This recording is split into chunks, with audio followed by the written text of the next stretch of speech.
Welcome, Honors 317, Essentials of Life, Air and Water. And in these videos, we're going to focus on water for now through the remainder of the course.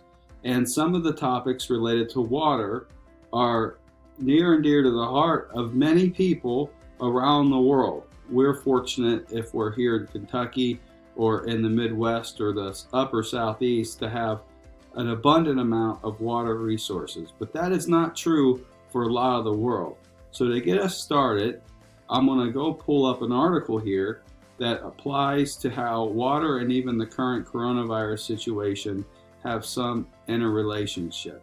So let me pull up that article. So here in this article we see, as coronavirus cases rise, Navajo Nation tries to get ahead of pandemic. And this was published just a few days ago.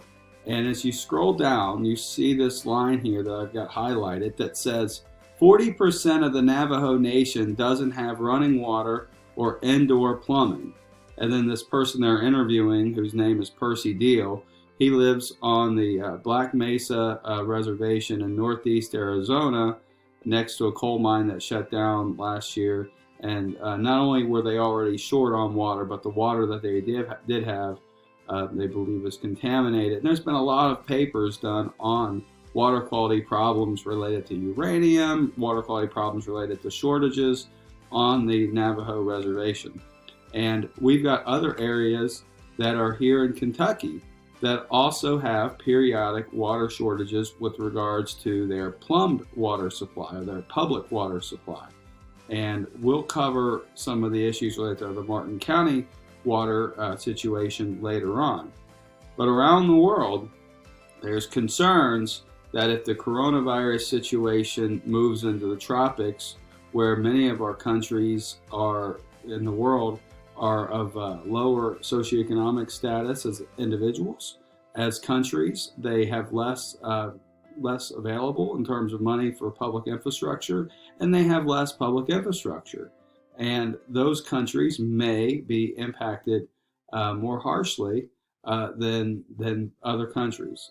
There's some discussion about the comorbidities, though, where maybe their older people are actually healthier than our older people, so that may reduce some of the burden there. But in terms of the ability for the virus to spread, it's really hard for people to just stay at home when they actually have to go out and fetch their water and interact with people to get their water just to live. So usually when I start off this class, I pull up some videos and I have the class watch some of them. So I'm going to pull up some excerpts that are going to kind of put into light some of the issues that people around the world face. Okay, so this video is from A World Without Water, and I'm going to start the video now. Una muerte, no podíamos cómo salvar, ya no, porque ni siquiera está contaminado y no se puede. Agua para lavarnos, para tener aguas para que no haya un contagioso, un contaminado, entonces para defenderse de la enfermedad. Vanessa is 8. Her brother died because, like a billion other people around the world, her family doesn't have access to safe water. Every day, her parents have to walk a mile down the cliffs of El Alto to collect water from an unreliable well. Yet they can hear the sound of rushing water from their backyard. They live just a few hundred meters from their city's main water treatment plant and can see millions of gallons just beyond the barbed wire fence. So not everyone in the world actually has a water main in their backyard that's privately owned, but when they mention the billion people approximately worldwide without access to clean drinking water, there's truth to that. So we're looking at anywhere between 1/6 and 1/7, they believe, of the world's population that doesn't have access to running water. And disease epidemics can start in those communities and can spread to the whole world. And it's something that's been a concern from the World Health Organization's perspective for a long, long time.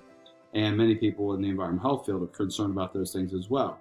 But it's not just in those parts of the world where we have water problems and water shortage issues and water accessibility issues. Also in the BBC video, A World Without Water, they cover another example. So I'm going to pull that example up for you right now.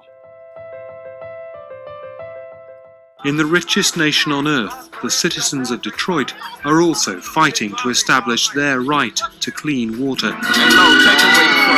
Let me take you to a place where the sun don't shine, killers don't talk, little kids don't mind, men don't work, don't take care of babies. You bought my album, but bootleggers don't pay me. This is a place where don't nothing surprise me, the ghetto. Betty has lived in Detroit all her life and seen a city that was once the industrial heart of the USA fall apart. She might live in the wealthiest country in the world, but like Lino in Bolivia, she has to fetch water every day. This is Granny just coming to get some water. We make about 2 or 3 trips to get what we need to wash up for the next day. We do this every day. My husband has been diagnosed as having Alzheimer's, and I have to keep his clothes and everything for water him to drink to take his medication. It's kind of hard when you have to go around from one house to another to haul water, but it happens to the best of us. Betty first got behind with her water bills when her husband fell sick and she had to pay for his treatment. Watch it, don't spill it.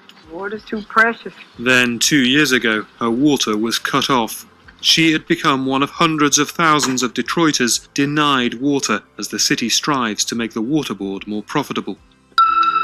In a 1-year period, 365 days, the Detroit Water Department disconnected service at 40,752 separate addresses. Just a few examples of where water quality, or at least in this case, not so much water quality, but water access is something that's hard for people to come by. And even in Detroit, which is in the backyard of the Great Lakes and 24% of the world's freshwater resources right there, you still have people that don't have access to water.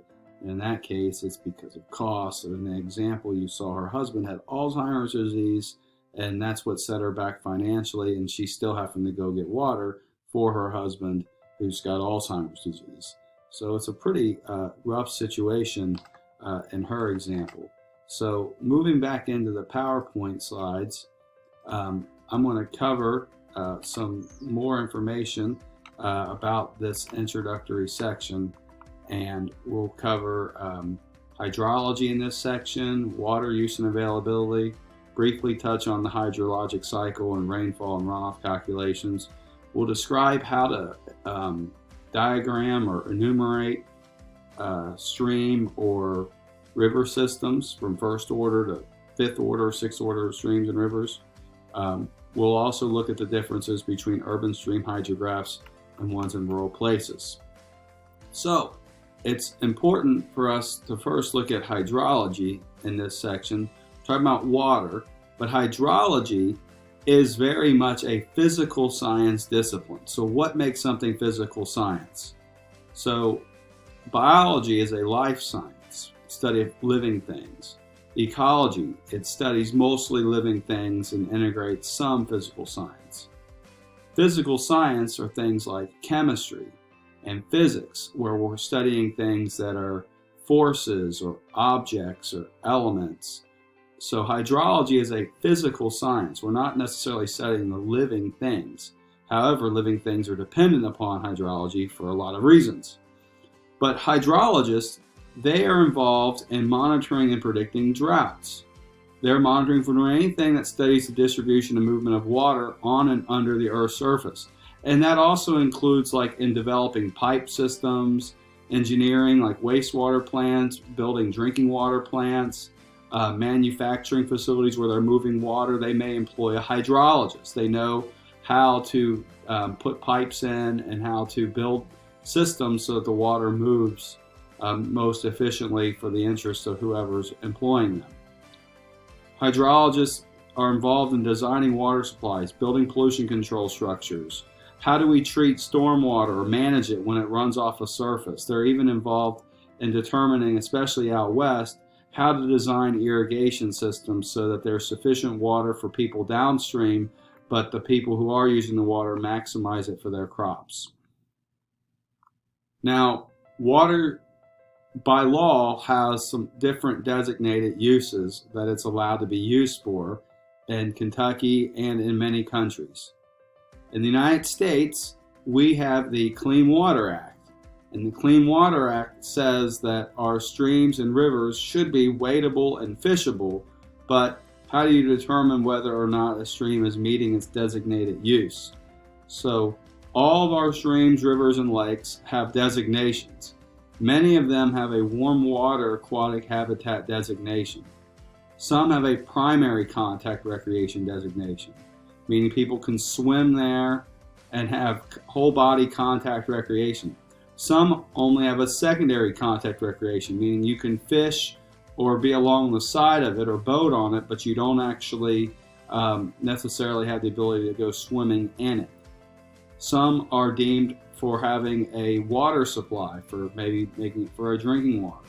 And then some are just really clean, and the state thinks that we need to protect them for special reasons. Of these, we're talking about a life science topic here right now. Which one is the most difficult to maintain? And actually, we're really good at treating our domestic water supply. We can clean up pretty bad water and make it good. Trying to make it livable for things to stay there year round, these habitat ones are the hardest ones to actually meet. So we'll get into that here later on. So when we're talking about water use and water consumption, sometimes these topics get confused or mixed up. Water use includes cooling uses, pouring it on fields like irrigation, agricultural uses. Water use could even include some of these other ones. Contact recreation, secondary contact recreation, so swimming on it. If you're actually using it, then that's a use. Consumption, though, is different than use. Consumption is this removal of the water or taking of the water, use of the water, in a manner where it's not directly available to be used again as consumed water. So you can think of it going into your salad that's being grown in the San Joaquin Valley of California and then ending up on a truck and being hauled to New York.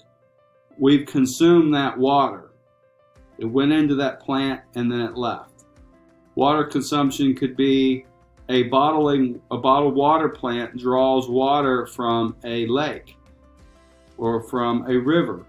It goes into the bottled water and it leaves. We can think of water consumption as the drinking water plant, which draws water out of the river and it goes to people's homes. It's not available for use again, so it is consumed. However, if you're swimming on it, or if you're boating on it, or water is just being ran through a cooling tower and most of it's returned back to the river, some of it goes off as steam. This steam is consumed, but what got returned to the river was just used, but not consumed. It may have been withdrawn, but not consumed. So that's a different terminology. So there's withdrawals and consumption. Consumption and withdrawal are different. All right, withdrawal is just the removal of the water. It could be removing it from the ground. It could be removing it from a stream or a river or a lake. In the United States, public water supplies use a good bit for our drinking water plants. Agriculture withdraws 5 times the amount, mostly going to like irrigation waters, some going to livestock.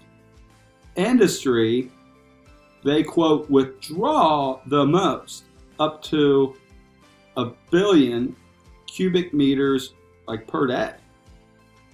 And mostly that's for the energy industry for cooling things down. But withdrawal is not as important as the next topic, which would be consumption. Who consumes the most? And this is nothing against any of these industries because they're all important for us in the U.S. But who consumes the most? Well, it's actually agriculture consumes the most. Most of the water pulled out for agriculture does not return back to the system very quickly, so it is consumed.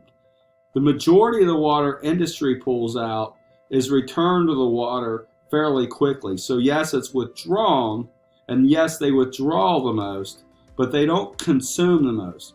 Our agricultural processes actually use the most water, and that's where we have the greatest ability to make improvements from a sustainability perspective, but we can improve in all these areas. All right, water availability. So we got into a little bit of this already. So what percent of the Earth's surface is covered with water? And right now it's about 70% as the ice caps and stuff keep, well, the ice caps are included in some of this, but what percent of the Earth's water is salt water? The vast majority of the Earth's water is salt water, 97.5%. And as ice caps melt, that water goes into the oceans, it becomes salty. What percent of the Earth is actually fresh water? Just 2.5%. However, very little of that 2.5% is actually available to us. Most of that 2.5% of the Earth's fresh water is tied up in the actual Antarctic and Greenland like ice. 70% of it. Among all the fresh water available on the planet, less than 1% of all the fresh water on the planet is available for use. And that's approximately 0.007% of all the water. So when you add in the salt water, very, very little is available for use. They say water, water everywhere, not a drop to drink.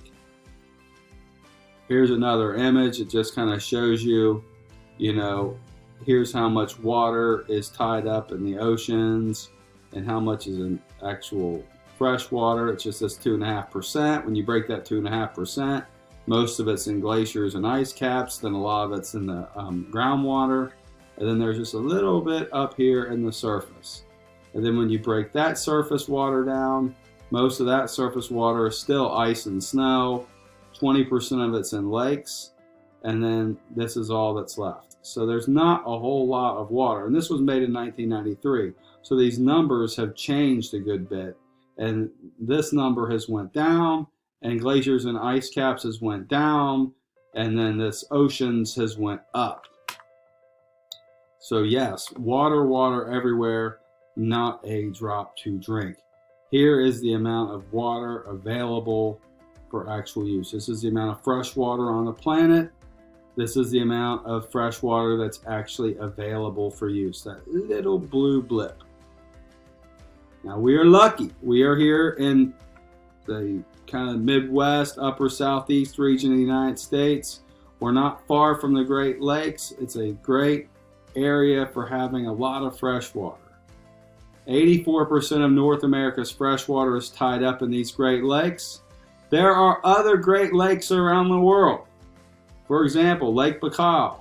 In Canada, there's Lake Winnipeg. Many of them in the northern latitudes. They're old glacier-formed lakes.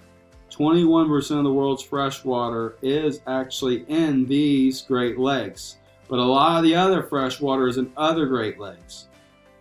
If we were to take our Great Lakes water from the United States, the Laurentian Great Lakes, these 5, they could submerge the whole country under 9.5 feet of water.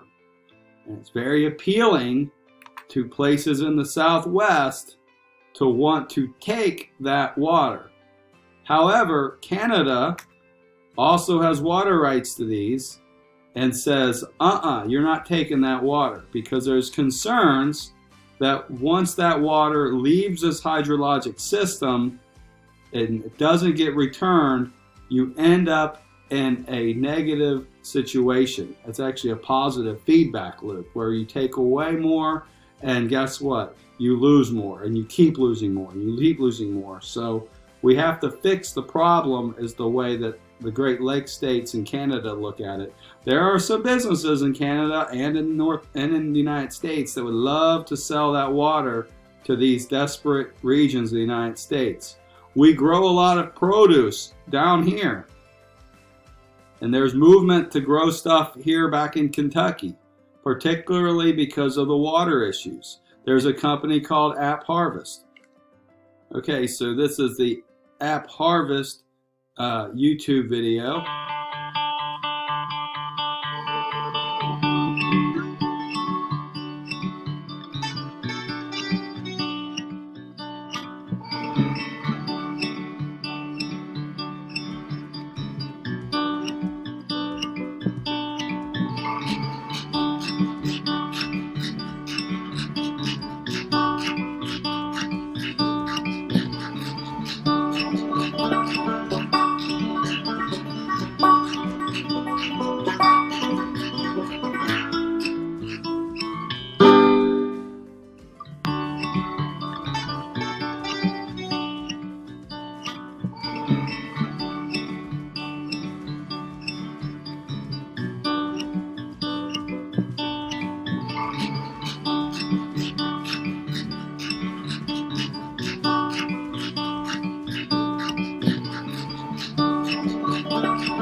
Alright, so when that particular project is finished, it's supposed to be the largest indoor structure that's all one structure in the world. It was originally, they wanted to build it in Pike County. They're building it in Round Bath County area. And the reason why they want to be here is because more water, they can use cheap energy in the sun to be able to grow the produce and then have it go to the Northeast, rather than us continue as a nation to rely on the Southwest. So I'm going to stop this video here, and I'm going to show you guys or ask you guys to watch a clip on the Southwest. So we'll stop there.